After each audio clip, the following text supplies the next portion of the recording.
we got to move on to some questions. We got a lot of questions this week, didn't we? Finally. I got them pulled up. So, all right. Our first question comes from Major Takes 74 Joe. What is better, The Godfather or The Godfather Part 2? And he says that it's the second one for him. Nathan and I sadly haven't gotten around to it. We have this like massive list of movies on notes that probably has at least 100 movies that we need to get to this year before we graduate. So The Godfather and The Godfather Part 2 and 3 are on there, but we haven't gotten around to it. So, Joe, we'll let you know after we watch it, but we can't give you the answer today. You have an answer? I don't. I have not seen either The Godfather or The Godfather Part 2.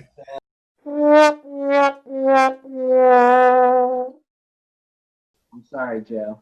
So the next question comes from Hollywood Town. What is your favorite Steven Spielberg film of all time? Phoenix, you want to start us off with that one? Oh, dear. Okay. Spielberg has the most extensive library of films of any filmmaker. So I literally had to go through it, and I'm like, oh, geez, there's some movies I forgot that Steven Spielberg even made. So let's see here. 130 films. Jesus. Who? 3 hours later. While we're young. Yeah, I know. It's got to be Saving Private Ryan. I think that one's gonna have to top it, even though, like, you know, he's got some other fantastic films on this list. I think my personal favorite's gonna be Saving Private Ryan. What about you guys? When I was younger, I was a huge Indiana Jones fan. That was probably 10 years ago, though. Mm-hmm. And there's just some Spielberg movies that I saw when I was younger that I haven't seen in a long time. But I'm going to go with Jurassic Park. I think that the uniqueness of that story is just incredible. And I know that Jaws will probably go down as his most iconic film, but I think Jurassic Park is right there behind it. Saving Private Ryan is a very good movie, but it's so long and not very watchable. I think Jurassic Park, for everything it's done, starting a franchise and everything that it entails, I'm going to go with that for me. Yeah, so I've been really into, directors and watching all their filmography, and Spielberg's one of those. I think Spielberg could go down as one of my favorite directors of all time once I'm done with his filmography. But I got to agree with Nathan. Probably Jurassic Park. I used to watch the shit out of this movie when I was little. And this was before I really understood movies that well, so I would just enjoy when people got eaten. Gets plucked out of the porta potty, and they get chased by the T-Rex. So on top of being a fantastic trailblazing film, it just holds a bunch of nostalgia for me. So I would have to go with Jurassic Park as well. By the way, shout out to Hollywood Town. Him and I, a few months ago, did a very deep dive on the movie Zodiac. So great movie. If you are interested in hearing a film code collaboration with Hollywood Town, go ahead and head over to any of his accounts. He's a great guy, and I'd really recommend checking out his content as well. If you like what we do here, you'll definitely like what he does as well. Yeah. So our next question is from Desert Island Gamer Podcast. What is the ultimate comfort blanket movie? This is a film that as soon as it begins, the worries of the outside world melt away. Anybody want to take that? I'll take it. This will probably not be a big of a shock. Like I said before, my favorite genre of movies is movie musicals. And this one is definitely probably strangely high on that list, and that is going to be Sister Act. Yeah, I absolutely love Sister Act. I could watch it any time of any day. It's a classic 90s movie musical starring Whoopi Goldberg.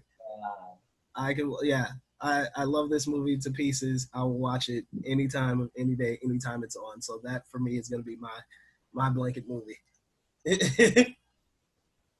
Well, I got two picks, to be honest with you, for a blanket movie. Toy Story 2 has always been a childhood favorite of mine. That's just crank nostalgia to 100. That's always going to make me happy. And then more recently, it's La La Land for sure. I think that talk about just a beautiful movie with the music, with the love story. Everything about this movie makes me happy. So if I want to tune out the rest of the world, I'm putting this on. Especially, when we talk about our favorite movies, a lot of them are heavy subjects.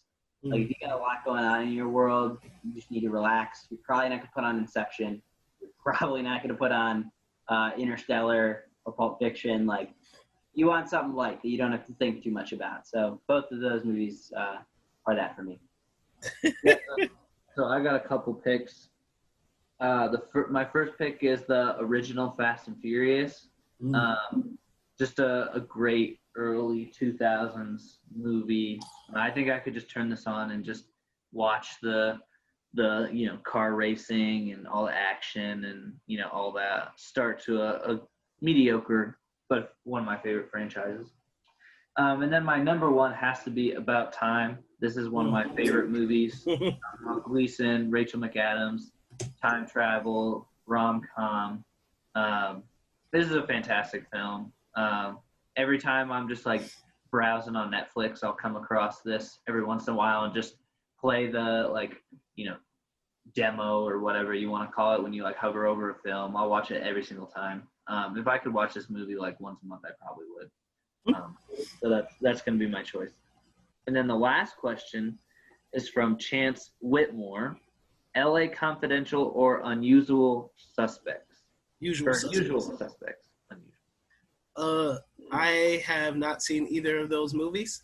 They are both on my watch list, but I will let you know.